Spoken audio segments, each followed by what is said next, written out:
Hello and welcome दोस्तों। स्वागत है आपका इस वीडियो में। मैंने पिछले वीडियो में ही कहा था कि क्या बाजार में शुक्रवार के दिन एक ब्लैक फ्राइडे होगा और एग्जैक्टली सेम ऐसा ही देखने के लिए मिला है। निफ्टी करीब 488 पॉइंट की ह्यूज सेलिंग देखने के लिए मिला है और सेंसेक्स 1470 पॉइंट की गिरावट और बैंक निफ्टी में 1340 पॉइंट के आसपास गिरावट देखने के लिए मिला है। ओके, तो हम बात करेंगे इसमें कि मंडे को हम किस तरीके से प्लान करेंगे और ये भी बात करेंगे कि हमारा व्यू जो पहले था, मैंने जो ट्रेड प्लान बताया था पिछले दिन कि किस तरीके से हम काम करेंगे, उस पे भी बात करने वाले हैं। और मैं बात करूंगा कि कुछ पॉजिटिव ट्रिगर्स की बात करूंगा कि अगर ये चीजें होती है तो बाजार को सपोर्ट मिल सकता है और अगर ये चीजें नहीं होती है, कुछ और होती है, तो बाजार और भी नीचे जा सकता है। ओके, तो अब मैं बात करता हूं यहाँ पे कि कल जो हमने डिस्कस किया था वो क्या डिस्कस किया था। सबसे पहले मैं यहाँ पे बात करता हूँ कि हमने जो डिस्कस किया था यहाँ पे गैप डाउन सिनेरियो। मैं इसे थोड़े से छोटे टाइम फ्रेम पे लेके जाता हूँ। मैंने गैप डाउन में क्या बताया था कि दो दो चीजें हो सकती है गैप डाउन में। पहला कि बाजार क्या कर सकता है कि गैप डाउन खुलने के बाद में सीधा नीचे आए, सीधा नीचे आए और नीचे आने के बाद फिर ऊपर जाए, फिर वहां सेलिंग दिखे। ओके, दूसरा मैंने बताया था कि बाजार क्या कर सकता है। बाजार कर सकता है गैप डाउन खुला और खुलने के बाद या तो बाजार ये जो सपोर्ट एरिया है या तो गैप भरे यहाँ से, और या तो ये जो ये सपोर्ट एरिया है ऊपर, सॉरी रेसिस्टेंट एरिया है, यहाँ पे गैप डाउन खुलने के बाद यहाँ पे जो 23 600 के आसपास रेसिस्टेंट एरिया, वहां से बाजार क्या करे सेलिंग प्रेशर दिखाए। तो आप देखो बाजार ने क्या किया है। बाजार ने गैप डाउन खुला, गैप डाउन खुलने के बाद बाजार में हल्की सी सेलिंग आई। ठीक, बाजार में सेलिंग आई और सेलिंग जो है सब्सटेन ज्यादा नहीं किया और बाइंग ट्रिगर हल्का सा क्रिएट हुआ। ओके, बाइंग ट्रिगर हल्का सा क्रिएट हुआ और जो बाजार जहां पे खुला था उसके ऊपर बाजार बिल्कुल भी नहीं गया और वहां से रिजेक्शंस ले लिया। और रिजेक्शंस लेने के बाद अगर आप देखो यहाँ से तो बाजार रिजेक्शंस ले लिया। अगर आप 5 मिनट के कैंडल पे देखो तो ये जो हाई था 23,800 480, उसके ऊपर गया, बायर्स को इनवाइट किया कि हाँ मैं ऊपर जा रहा हूँ। ओके, फिर वहां से हैवी सेलिंग आई और ये जो लेवल था 23,420 का, उसको भी ब्रेक कर दिया और यहाँ से बहुत ही ज्यादा तेजी से बाजार में सेल ऑफ देखने के लिए मिला है। ओके, तो हमारा कल का लेवल क्या होगा उस पर मैं बात करता हूँ। उससे पहले मैं बात करता हूँ कि कौन कौन से जो पॉजिटिव ट्रिगर है वो बाजार को ऊपर लेके जा सकते हैं। पहला, ट्रंप का बयान। ट्रंप हर समय तो बयान देते ही रहते हैं, इनका कोई भरोसा तो है नहीं कि वो अब खत्म हो जाएगा, ये खत्म हो जाएगा, वो खत्म हो जाएगा, लेकिन बयान देने से थोड़ी बहुत बाजार में पॉजिटिविटी सेंटीमेंट देखने के लिए मिलता है। ओके, तो ये चीजें मंडे को ट्रिगर कर सकता है। दूसरा, क्रूड प्राइस। अगर क्रूड प्राइस अगर मैं यहाँ पे देखूं तो सॉरी, क्रूड प्राइस अगर आप देखो तो $104 के आसपास चला गया है। अगर क्रूड प्राइस नीचे नहीं आता है तो दिक्कत हो सकती है। 95 के अगर नीचे आता है तो इंडिया के लिए डायरेक्ट रिलीफ होगा, इन्फ्लेशन का डर खत्म हो जाएगा और एफआईआई की वापसी हो सकती है। ओके, तीसरा, जिस तरीके से डीआई खरीद रहे हैं, डीआईआई खरीद रहे हैं और एफआईआई की सेलिंग अगर आप देखो यहाँ पे तो एफआईआई कल 10,716 करोड़ की सेलिंग किए हैं और डीआईआई 9,917 करोड़ की बाइंग किए हैं। तो इससे बाजार को क्या मिल रहा है, एक सपोर्ट मिल रहा है।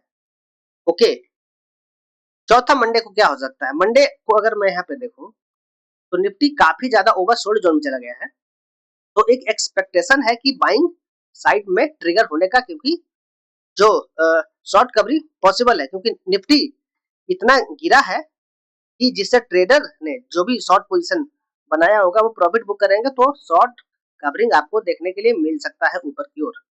ओके, अब मैं बात करता हूँ गिफ्ट निफ्टी किस तरीके से बिहेव कर रहा है। अगर मैं यहाँ पे गिफ्ट निफ्टी देखूँ तो 91 दिखा रहा है, संकेत है कि प्लस पॉजिटिव में खुलने का। ओके, तो अगर ऐसा होता है तो शॉर्ट कवरिंग भी आती है, तो ऊपर की ओर ये बाजार जा सकता है। सबसे पहले मैं यहाँ पे सारे ड्रॉइंग्स को हटा देता हूँ। अब मैं बात करता हूँ कि बाजार को और नीचे लेके जा सकता है अगर कुछ चीजें होती है तो, जैसे कि हॉर्मोन्स पर कोई नया अटैक हो जाता है, टैंकर डूबने की खबर आ जाती है, या निफ्टी। ओके, तो निफ्टी क्या हो सकता है कि निफ्टी 23,000 के नीचे चला जाएगा, और जो सपोर्ट लेवल होगा निफ्टी का फिर से ए वाला, अगर मैं बात करूं तो ये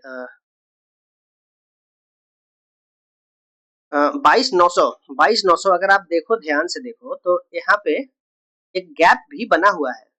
ओके, एक गैप भी बना हुआ है, तो बाजार क्या कर सकता है कि यहाँ पे गैप को फिल कर देगा। अब फिल कर देगा या गैप गैप गैप जो भरा बना हुआ है उसके नीचे खुलेगा, ये तो मंडे को ही पता चलेगा, क्योंकि बाजार इतना ज्यादा वोलेटिलिटी है कि बाजार में कुछ भी हो सकता है। ओके, बिल्कुल न्यूज बेसिस पे सब चल रहा है। तीसरा, रुपी। अगर आप देखो, अगर मैं यहाँ पे मैं लगाता हूँ यहाँ पे ग्लोबल मार्केट, तो रुपी हमारा काफी ज्यादा डिप्रिसिएट कर रहा है। इससे इंपोर्ट में दिक्कत आ जाएगी। अगर यहाँ पे देखो आप, तो अभी 92.45 चला गया है रुपी, ओके, अगेंस्ट डॉलर। तो ये भी काफी ज्यादा कंसर्न वाली बात है, और एफआईआई की लगातार सेलिंग चल ही रही है। तो ये सब सारे जो क्यूज है, नेगेटिव क्यूज है, बाजार को और नीचे लेके आ सकते हैं। अब मैं बात करता हूँ कि हमारा क्या भी होगा कल के लिए, ओके सॉरी, मंडे के लिए। तो निफ्टी का चार्ट ये है। सबसे पहले वन डे टाइम फ्रेम पे मैं यहाँ पे देखता हूँ 22,900 के पास सपोर्ट है, और अगर ये भी ब्रेक होता है निफ्टी में, तो मुझे सीधा जो सपोर्ट दिख रहा है ना, वो दिख रहा है ए वाला, ये एरिया, जो कि होगा 21,700। अगर ये ब्रेक होता है तो 21,700 सीधा दिख रहा है, जो स्ट्रॉन्ग सपोर्ट के तौर पे काम करेगा। हालांकि उसके पहले भी है सपोर्ट, मगर उतने ज्यादा स्ट्रॉन्ग सपोर्ट नहीं। उसके पहले अगर मैं बात करूं तो यहाँ पे ये सपोर्ट है 22,330 के आसपास। ओके, तो अब मैं बात करता हूँ कि हमारा व्यू क्या होगा कल के लिए। सबसे पहले मैं यहाँ पे इस लेवल को मार्क करूंगा ऊपर में रेसिस्टेंट के तौर पे, और नीचे मैं मार्क करूंगा सपोर्ट के तौर पे। ओके, हाँ, अब मैं इसे थोड़े से छोटे टाइम फ्रेम पे जाऊंगा। 15 मिनट, 15 मिनट बहुत ही परफेक्ट टाइम होगा।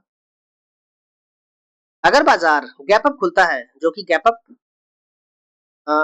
अप खुलता है, तो जैसे कि आज का जो क्लोजिंग है 23 170 के ऊपर खुलता है। ओके, तो बाजार क्या कर सकता है, बाजार में दो चीजें हो सकती है, या तो खुलते ही ऊपर जाए या तो नीचे जाए। ओके, नीचे जाए तो नीचे कहां तक जाए, क्योंकि मैंने बोला था पिछले भी वीडियो में कि जो क्लोजिंग पॉइंट होता है वो बहुत ज्यादा इंपॉर्टेंट होता है। अगर बाजार क्या करता है कि गैप अप खुलने के बाद में, यहाँ पे दिखा रहा है 90 पॉइंट 100 पॉइंट, तो उतना गैप अप खुलता है, तो खुलने के बाद में या तो बाजार ये जो क्लोजिंग है वहां पे सपोर्ट लेता है। ओके, सपोर्ट लेने के बाद में बाइंग ट्रिगर होता है इस तरीके से, तो यहाँ से आप ऊपर की ओर जा सकते हो। ओके, और यहाँ से एक ट्रेंड लाइन भी क्रिएट हो सकता है इस तरीके का। तो यहाँ से आप ऊपर जा सकते हो, और ऊपर कहां तक जा सकते हो, ऊपर आपको एक यहाँ पे रेसिस्टेंट एरिया मिलेगा ये वाला,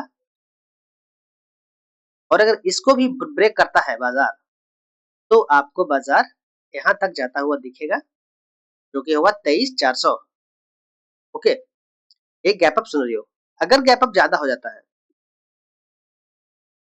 जैसे कि गैप अप की मैं बात करूं तो मुझे नहीं लगता कि बहुत ज्यादा गैप अप होगा। ओके, अगर गैप अप ज्यादा हो जाता है, जैसे कि इसके ऊपर खुल जाता है 23,325 के ऊपर खुल जाता है,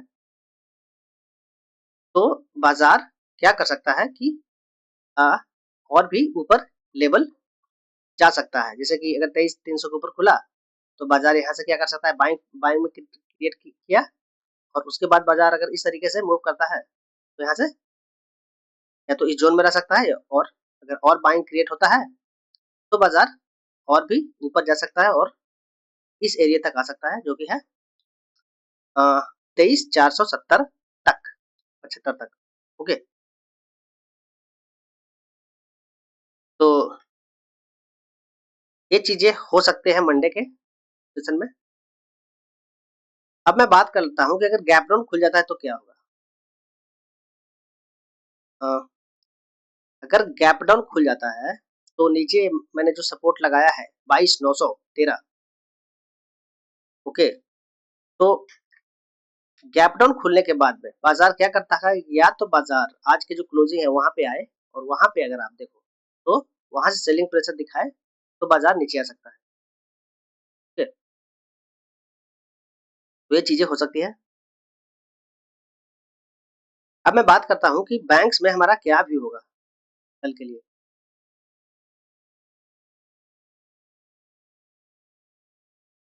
बैंक्स में भी आप देखो कि जिस तरीके से ब्रूटल सेलिंग देखने के लिए मिला था, सारे टर्म्स को मैं एक बार रिमूव कर देता हूँ। ओके, और मैं वन डे टाइम फ्रेम पे जाता हूँ।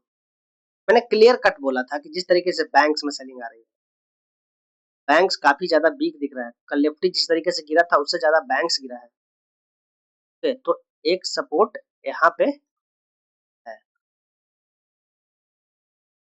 अगर बैंक्स इसके नीचे ट्रेड करना शुरू कर देता है, ओके, अगर बैंक्स इसके नीचे ट्रेड करना शुरू कर देता है तो नेक्स्ट जो सपोर्ट होगा वो होगा ये वाला 51,760-65 के आसपास। ओके,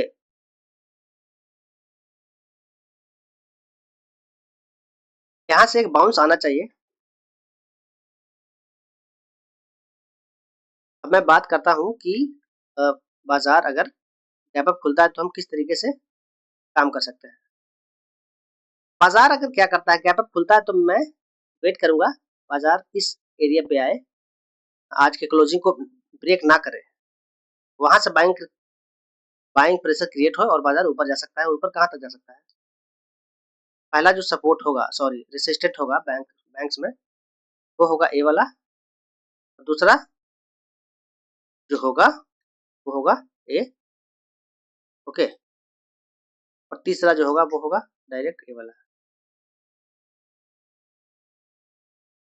अगर गैप डाउन हो जाता है तो क्या करेंगे, बिग गैप डाउन हो जाता है, यानी कि अगर मैं बात करूं तो 53,600 के नीचे खुल जाता है, तो बाजार क्या कर सकता है, खुलते ही बाजार या तो ऊपर की ओर आएगा। ओके, ऊपर के आने के बाद जो ऊपर में रेसिस्टेंट एरिया है क्लोजिंग और शुक्रवार का लो, वहां से सेलिंग प्रेशर दिखा सकता है। दूसरा सिनेरियो क्या हो सकता है, या तो खुलते ही बाजार अगर डाउन बहुत ज्यादा गैप डाउन खुल जाता है तो खुलते ही बाजार और नीचे आ सकता है। ओके, तो चीज आप ध्यान में रख के चलो। तो ये था हमारा एनालिसिस निफ्टी में और बैंक निफ्टी में। आपको क्या लगता है बाजार में पॉजिटिविटी कब आएगी, और मंडे के लिए कौन से लेवल इंपॉर्टेंट होंगे, प्लीज कमेंट करके बताइए। ओके।